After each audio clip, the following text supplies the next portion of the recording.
Good morning. Happy Monday. I pray that all is safe, warm, and taking a little bit easy. I know y'all are anxious to get out of the house. And so, listen, just be mindful of the road conditions and make sure your four-wheel drive is working good.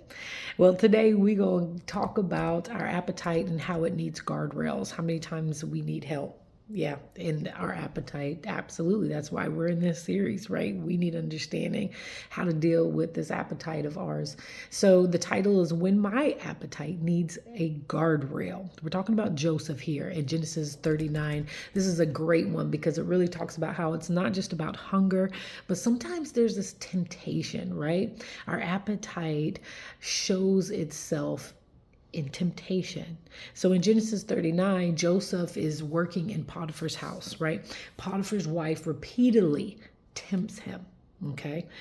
She promises pleasure, she promises comfort or escape, but Joseph refuses.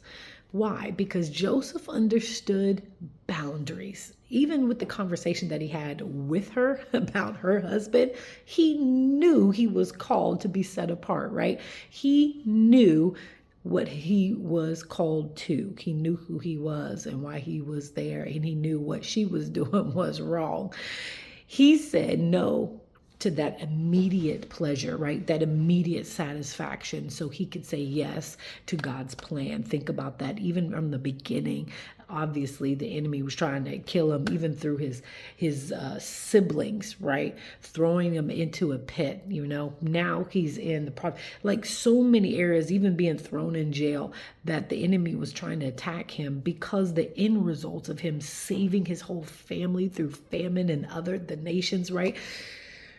That is why we fight to live.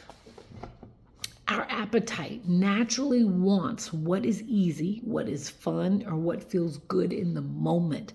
But my calling, right? That's what was purposeful. That's what got him to the end. His calling, purpose, my peace, it needs boundaries. It requires boundaries, right? So setting guardrails does not kill the appetite. It trains it. We're talking about discipline, right? That's what we need. It guides it to what is life giving and away from what is destructive. We need to have the differences. Joseph's strength was not his own, because it's by grace, right? His grace is sufficient. When we are weak, God is strong in us, through us, right? We are able to do good because he is good and because of the grace that he's given us. Joseph couldn't have made it out of there by himself. God's grace was upon his life. So he came from obedience. The strength that Joseph had was because of his obedience and alignment with God. This is my hope, that my appetite, right, can still be strong, but my choices can be stronger. What do we walk away with today? Boundaries do not restrict me. They protect my destiny. Because of Joseph's guardrails, right? In the moment of pressure, in the moment of instant satisfaction, right?